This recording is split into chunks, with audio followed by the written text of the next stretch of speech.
Alright guys, welcome back to Strong Successful Male. So for today, I'm going to go over an email that was sent from a subscriber. That's from a guy. He is 51 years old. He is divorced, has a couple teenage kids, and he lives over in the UK in England. And he shares his story about events that happened about 30 years ago with the first girl that he really got into, and in my opinion, his first true RP moment about female nature. You're going to see in this story, guys, that this guy learns the old lesson about how gals break rules for alphas and make rules for betas. And, of course, how the gals, when it comes to the guys they really want, the guys that, the bad boys, the Chad and Tyrone, they'll pretty much do anything, and I do mean anything, for their attention and validation, particularly in the bedroom. But when it comes to the guys they see as relationship guys, those guys do not get nearly as much as the other guys. They may, if they like them, get some special favors, but they're never going to get as much as Chad or Tyrone.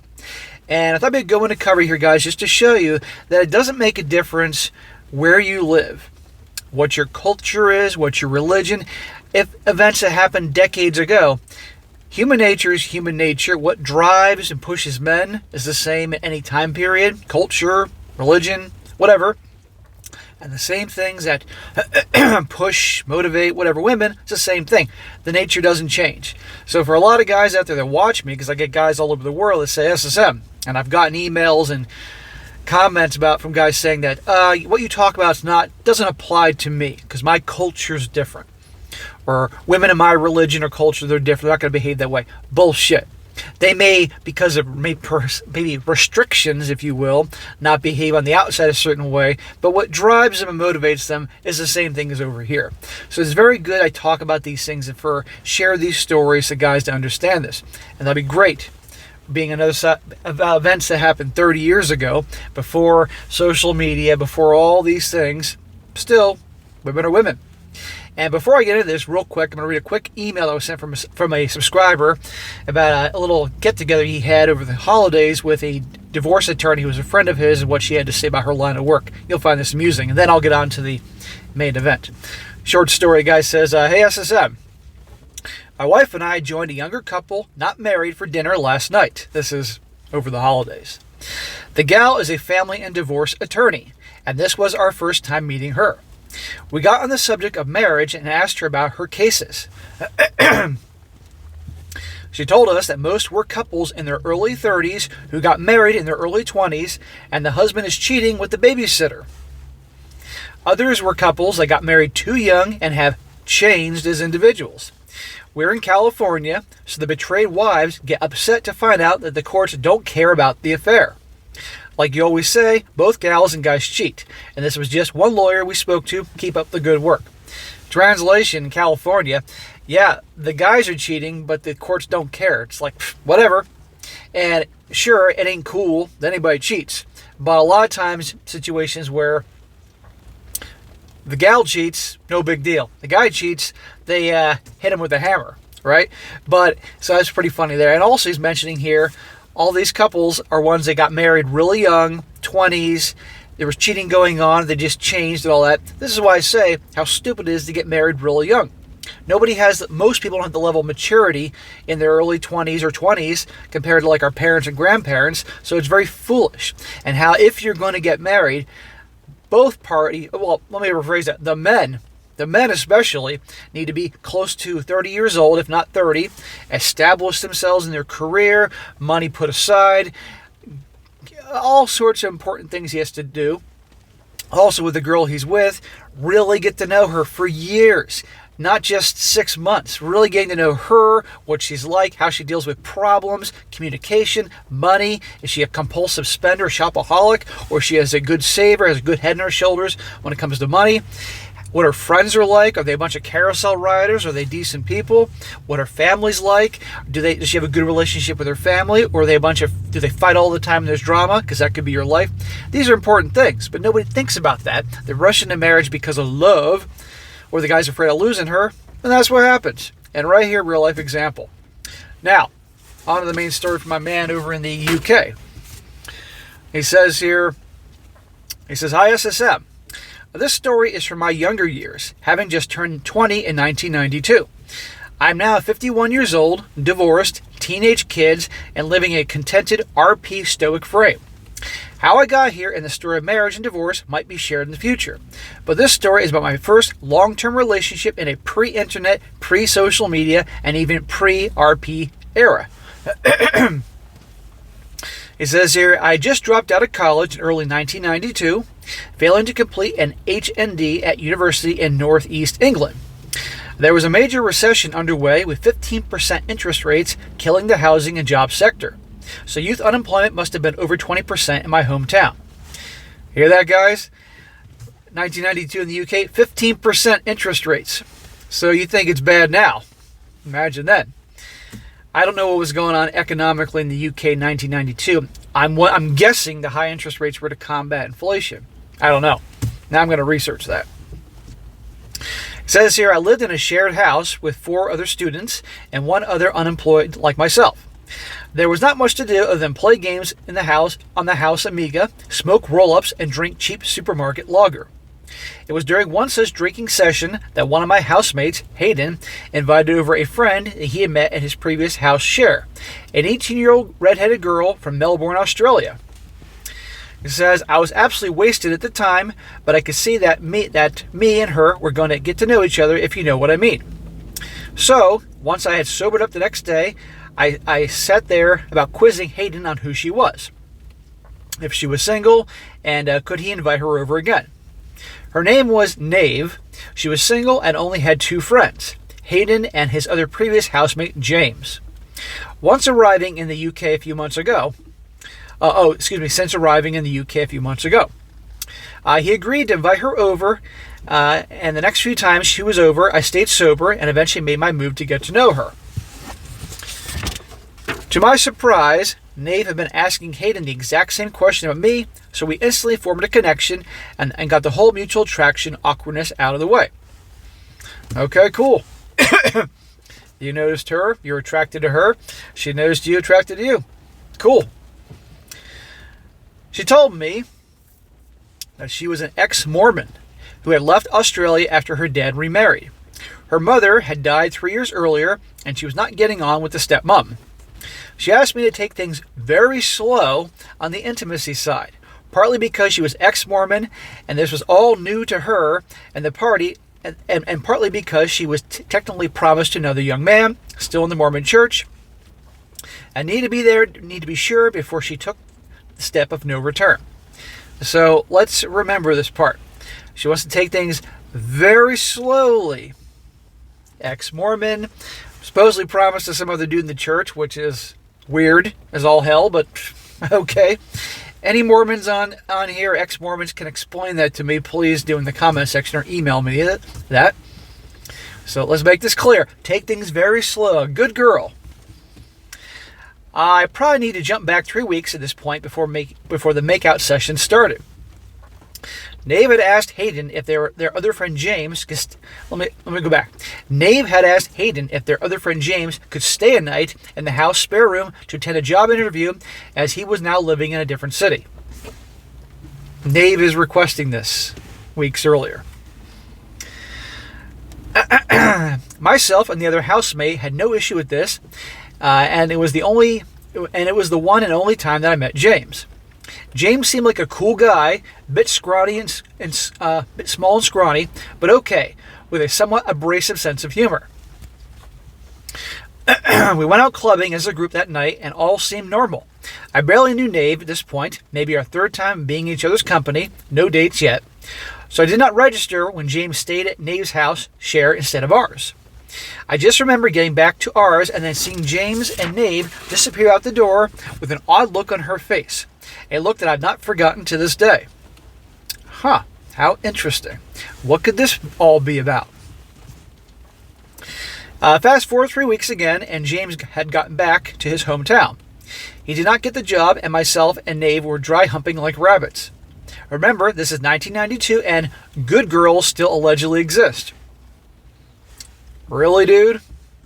What I say in the beginning, and you're going to see this in a moment, how doesn't make a difference where you live, what your country is, what your religion is. Her, the former Mormon, but obviously raised in that church. And how many decades in the past, human nature is the same. So let's remember this good girl line he said.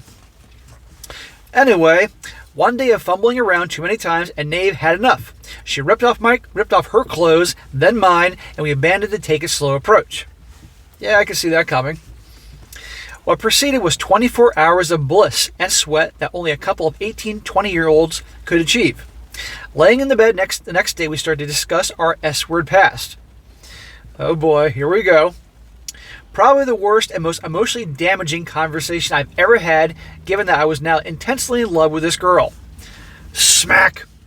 Dude, you just met her. Now, I know this is 30 years ago, and this is the younger you, and you're now all the wiser, but still, it's amazing how us guys when we're young, or at least most of us, and I did the same bullshit, we just fall in love with this girl head over heels after a week or something like that, or a couple dates. It's just so ridiculous when we're younger. And too bad we don't have our older selves to go back in time and smack us. I was no virgin though, and neither, it turns out, was she. But to be fair, I never asked or expected her to be, even if the ex-Mormon take it slow thing might have convinced me unconsciously otherwise. We both had the same body count of 2 people each. You sure about that, buddy? It says, remember, 1992, no Tinder, and clubbing is expensive. But shocker, one of hers was James, and yes, she did have you-know-what with him on that night after the club.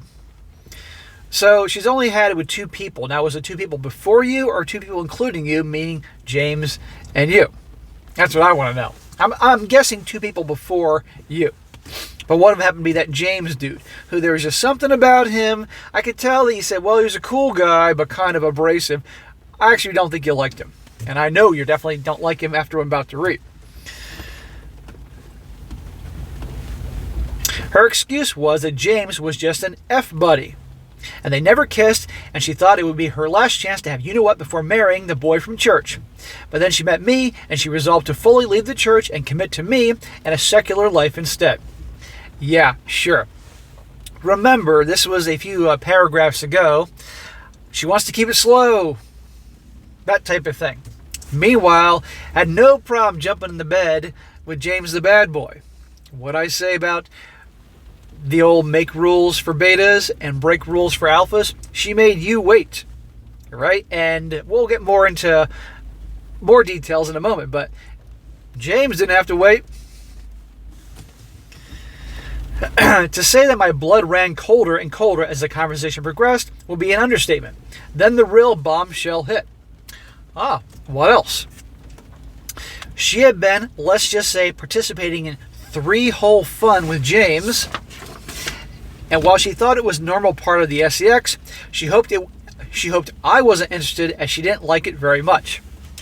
Translation: James got every department of her. Everything that he could possibly want, she was willing to give to James the bad boy, the F-buddy. Meanwhile, to our man here, nah, he gets maybe not the bare minimum, but he's certainly not getting everything that James the bad boy got. But wait a second, she wanted to take it slow. And remember, this is the good girl. Remember, guys, break rules for alphas, make rules for betas. Now, no offense, I don't mean to be calling you a beta, but you know what I mean here. The guys they really want the attention and validation from, the bad boys, they get everything.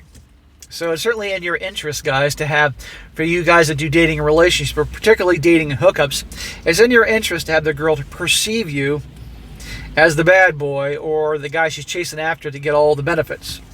Just be careful. In the space of 30 minutes, I'd gone from pair-bonded bliss to world-shattered shock.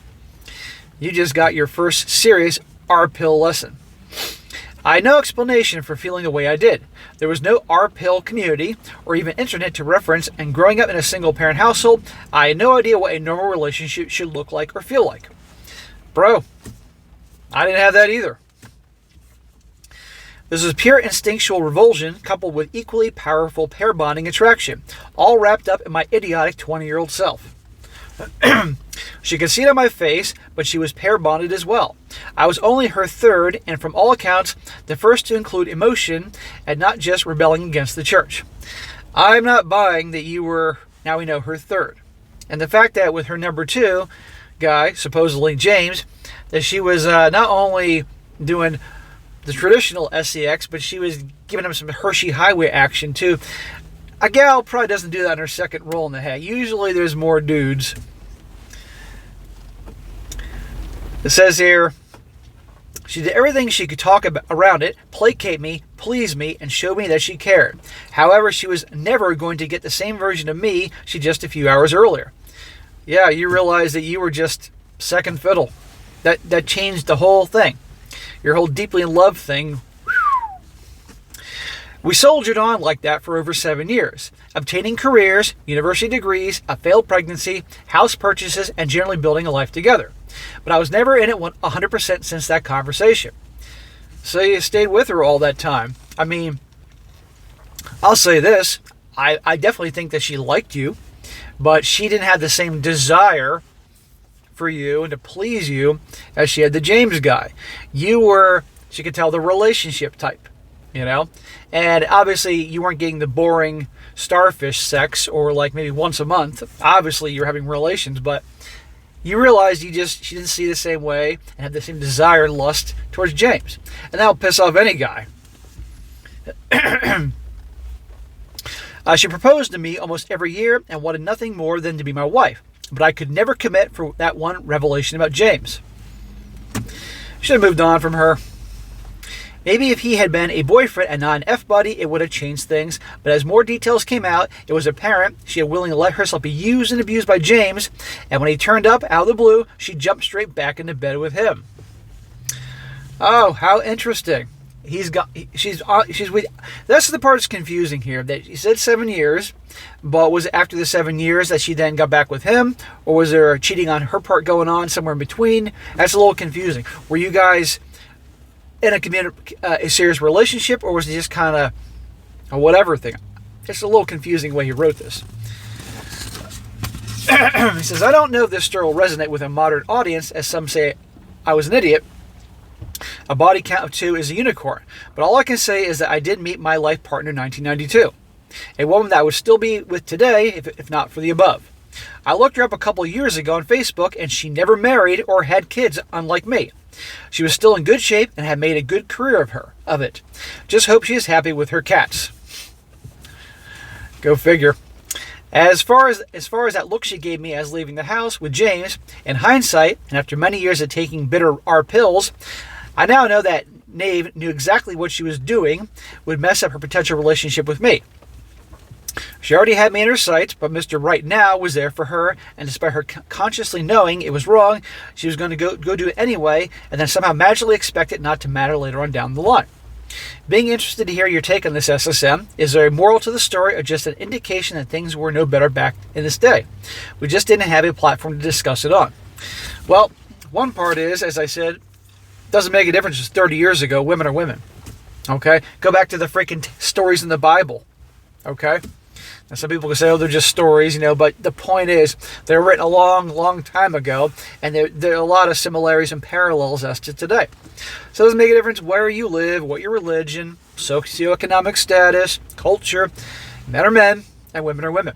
And at the end of the day, they're going to chase the alphas, the guys they perceive as the bad boy. They're going to get all the fun and playtime and excitement and pretty much whatever they want.